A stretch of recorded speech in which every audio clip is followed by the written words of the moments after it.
Petro wesibili isahluko sesithathu. Le ncwadi bathandekayo isingeyesibili enginilobele yona, engivusa ngazo ingqondo yenu emhlophe ngokunikhumbuza, ukuze nikhumbule amazwi ashunyayelwa ngaphambili yibo abaprofethi abangcwele nomyalo weNkosi nomsindisi owashunyayelwa ngabapostoli benu. Nazi kuqala lokhu ukuthi ngezinsuku zokugcina kuya kufika abahleki abahleka usulu, behamba ngezinkanuko zabo. Bethi, siphi isithembiso sokufika kwakhe na?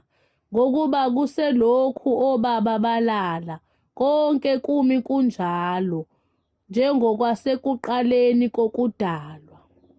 Ngokuba bethanda ukukhohlwa lokhu ukuthi kwaphakade izulu lalikhona, kanye nomhlaba owavela emanzini nangawo amanzi, umi ngezwi likaNkulunkulu.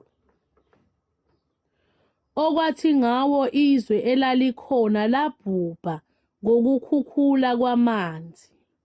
Kepha izulu nomhlaba okukhona manje kubekelelwe umlilo ngalo lona lelizwi, kulindele usuku lokwahlulela nolokubhubha kwabantu abangamesabi uNkulunkulu.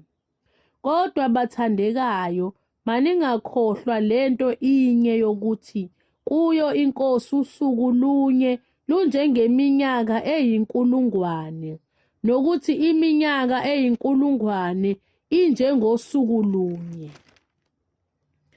iNkosi ayilibali ngesithembiso sayo, njengalokhu abanye bathi kungukulibala, kepha iyanibekezelela, ingathandi ukuba kubhubhe namunye, kodwa ukuba bonke beze ekuphendukeni.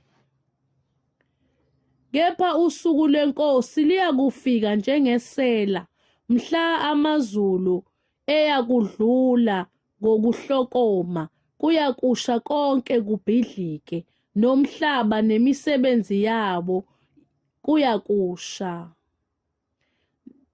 Njengokuba konke kuyakubhidlika kanjalo, kumele ukuba nibe ngabantu abanjani ekuhambeni okungcwele nasekumesabeni uNkulunkulu.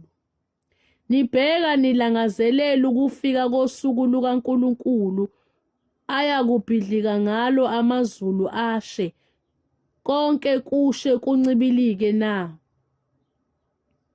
Kepha siyalindela ngesithembiso sakhe amazulu amasha nomhlaba omusha okukhona kuwo ukulunga. Ngakho bathandekayo, lokhu nibheka lezo zinto, khuthalelani ukuba nifunyanwe ninokuthula, ningenabala, ningenacala kuye.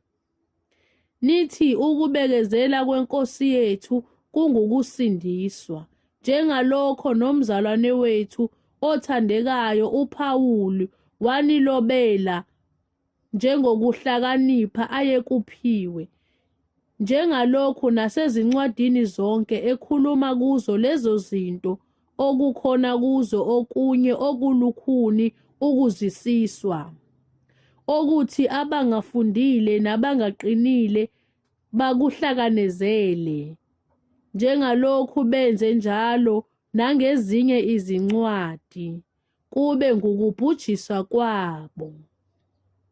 Ngakho bathandekayo, njengokuba nazi lokhu ngaphambili, xwayani ukuze ningadukiswa ngokukhohlisa kwabangenamthetho, niwe ekuqineni kwenu. Kepha khulani emseni nasekwazini iNkosi nomsindisi wethu Jesu Kristu. Inkazimulo mayibe kuye, namanje nakuze kube lusuku lwaphakade.